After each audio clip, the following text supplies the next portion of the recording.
As you can see from the title of this morning's lesson, it says the great I am. But what we're going to embark on over the next few Sundays is discussing I am. I am. So here in this passage we read, Jesus said to them, truly I tell you, before Abraham was, I am.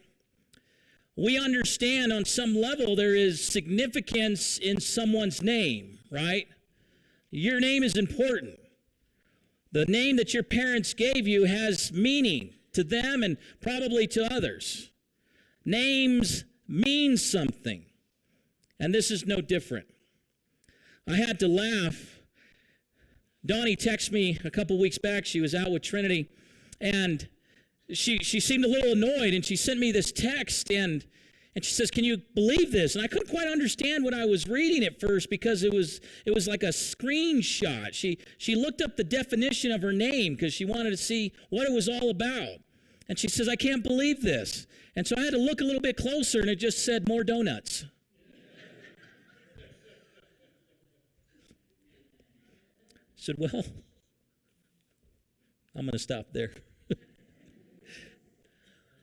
But there is significance in a name. When Christ here, he says, before Abraham was, I am, he strikes a chord.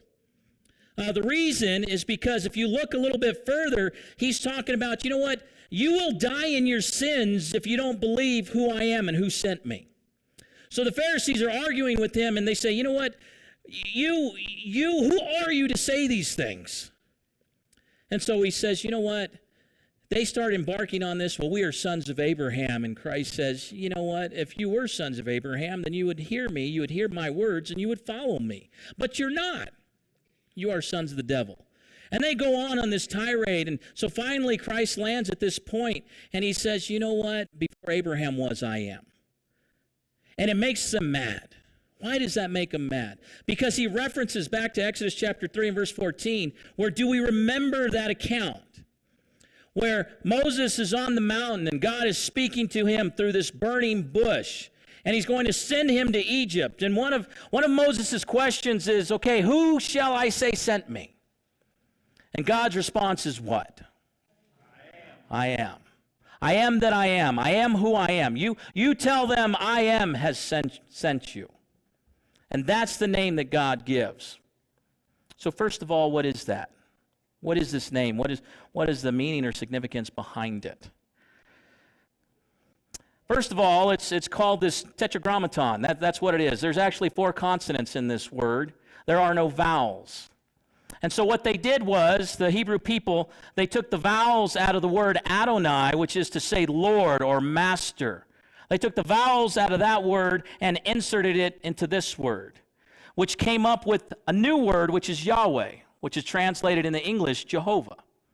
So that is how this name begins. This is what God gives to Moses. But notice as God says to Moses, he says, I am who I am. Well, what does that mean? Other than just the strict definition that I've given you. What does that mean? He says, I am, which he starts to speak out. He says, okay, I am a personal pronoun, I, which means he's trying to relate to us on a personal level. I can relate to you. He says, I am. I am. And we like to talk about this. It's not I was or I have been, but I am. I am in the present tense. You got to wrap your mind around that just a little bit, because there is a lot tied up in that. And we'll jump on that in a minute. But he says, I am that I am. I am who I am. You know what that says to us? He says, I am self-defining. I am who I am. There is nothing and no one or anything else on this earth that can define me. The only one that can define me is me. And he says, I am who I am. So what does that say to us? I got to thinking about that for a minute, which means to say that you can't define him. You can't take God and mold him to whatever you want him to be, because he defines himself. He says, I am who I am. And then he goes and he sends Moses. So when Christ says, before Abraham was, I am, and their response to him before he says this, they say, you know what? How did you know Abraham? You're not even 50 years old. What are you talking about?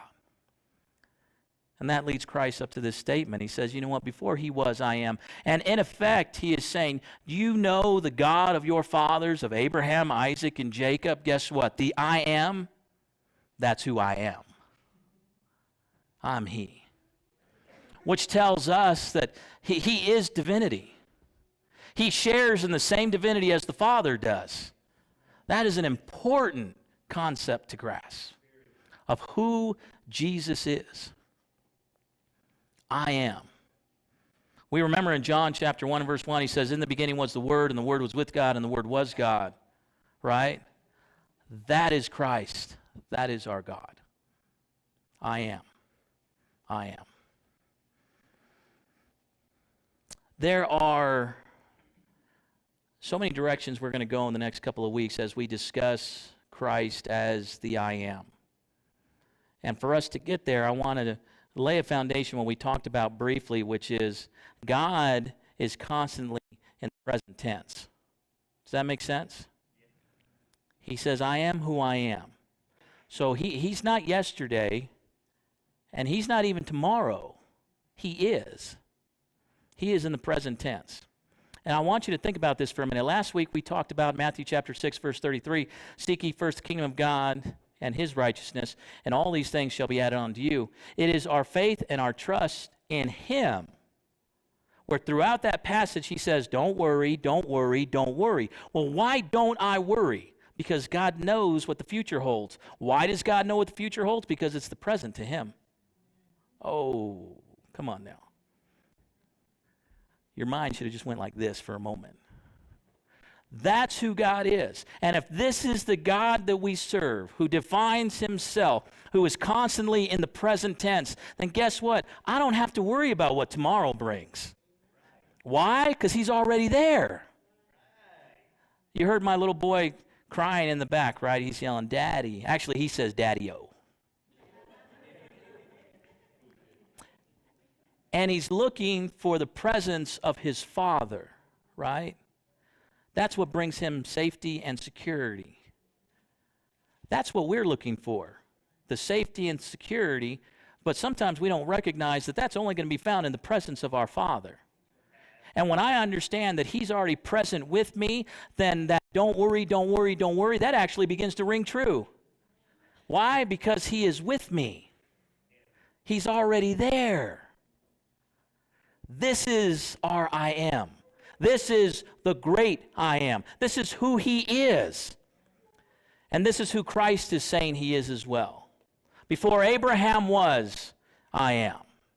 Now I want us to go back in my Bible. It's a couple pages. We're going to go back to John chapter 6.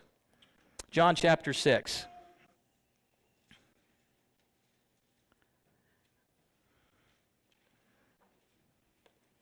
And we're going to start at verse 30.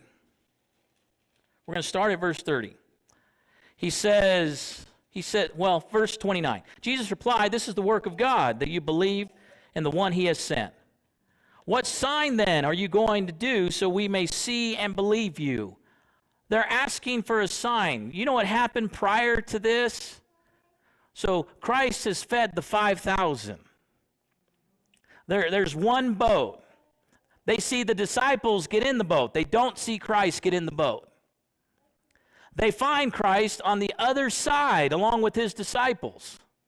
And they start asking the question, well, how did you get here? Well, we know Christ walked on the water. That's how he got there.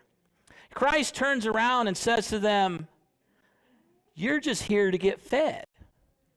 Now, mind you, that is not a compliment. As you may be here this morning to be fed spiritually, that was not a compliment by Christ because he just fed them bread. He just fed them the 5,000. He says, no, you're just basically here to mooch off me.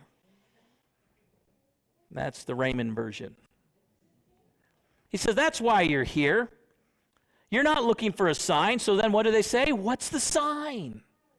What is the sign? So this is where we pick up. Jesus replied, verse 29, this is the work of God, that you may believe in the one he has sent. What sign then are you going to do so we may see and believe you? They asked. What are you going to perform? Our ancestors ate manna in the wilderness, just as it is written, He gave them bread from heaven to eat. So their response is, okay, what are you going to do for me? What are you going to show me? Because we can read and we know about our ancestors when they were wandering in the wilderness with Moses. What happened? This manna came down from heaven, right? Who do they give the credit to in this passage? Moses. Let's read that again. He gave them bread from heaven. Who? Moses. Listen to what Christ says in verse 32. Jesus said to them, truly I tell you, Moses didn't give you the bread from heaven, but my Father gives you the true bread from heaven. They misunderstood where the blessing was coming from. It was coming from the great I am. And when their response to Christ is we look back on our great ancestor and he's the one that fed us, Christ reminds them, he didn't feed you. He didn't do anything. God fed you bread from heaven. And guess what? The bread of life has now come down from heaven. Notice what he says. Let's keep going. Verse 32, Jesus said to them, truly I tell you, Moses didn't give you the bread from heaven, but my Father gives you the true bread from heaven. For the bread of God is the one who comes down from heaven and gives life to the world. Then they said, Sir, give us this bread always. So this is the living bread that has come down from heaven, and their response is, I want it. Give it to me now. This is what Jesus says. Verse 35, he says, I am the bread of life. Jesus told them, no one who comes to me will ever be hungry, and no one who believes in me will ever be thirsty again. This true bread from heaven that will sustain you, that will keep you from going hungry, that will keep you from growing thirsty, that is only one person in the name Jesus Christ. That is the true bread that comes down from heaven. Because remember in the wilderness what they needed that manna from heaven to keep them alive and to sustain them, to feed them, to nurture them, to give them everything that they need. And guess what? That's Jesus Christ for all of us. And he says, when you partake of me, when you eat of me, there's nothing else you're going to need after that. Only him. He says, I am the bread of life. I am the bread of life. An important concept to pick up here is they misunderstood who was feeding them. They were looking at a man, and they were looking at a resource that they thought this man gave. And in the way of doing that, along the way, what did they forget? They forgot the source. They forgot the source, which is God. God has blessed us with so many resources, and sometimes, as we talked about last week, when we're seeking and looking after things, we're serving and seeking after the resource, and we're forgetting the source, which is the great I am. Have we locked ourselves into the attitude as those saying, and well, when Christ can turn to us and say, you're only here for the bread. You're only here for me to give you something. What do you seek after? And in the process of doing that, are we serving what he gives, or are we serving the giver? Do we understand the great I am and who he is? And what he gives. I'm going to make this lesson short today, but I want to end on this thought. When Moses stood before the burning bush, and he's saying, who shall I say sent me? And God replies back, tell him, I am that I am who I am has sent you. He was standing in the midst of a contradiction. That's the way one writer put it, in the midst of a contradiction. Because guess what? If a bush is burning, should it still be alive? No. But this bush didn't die, did it? It was still alive. And in the midst of that contradiction, God reveals himself to Moses and tells him who he is. I would encourage you this morning that in the midst of whatever contradiction you may find yourself in, that is the best time to experience the great I am. Not the time to run away from him, but to experience who he is and who he says he is. Not by your standard, not by my standard, but by his standard. Because he can only define himself. And what did God give Moses in that moment? He gave him a purpose. He gave him a purpose. God has given each and every one of us a purpose. It's a matter of whether or not are we going to follow through and fulfill that purpose. Am I going to seek God first in everything I do? And last week we discussed this. Well, I'm seeking God. That's great. But are you seeking him first? Is he coming first in your life? It's easy for other people to point the finger, but the only one that can truly answer that question is you. So if you're looking at your neighbor, don't do that. We look at ourselves and ask the question, am I seeking God first in everything I do? Which is to say, you know what? Before I make a decision, before I do an action, I'm going to God and asking him, okay, what do I do? What do I do and where should I be? And I promise you, you'll always have the answer.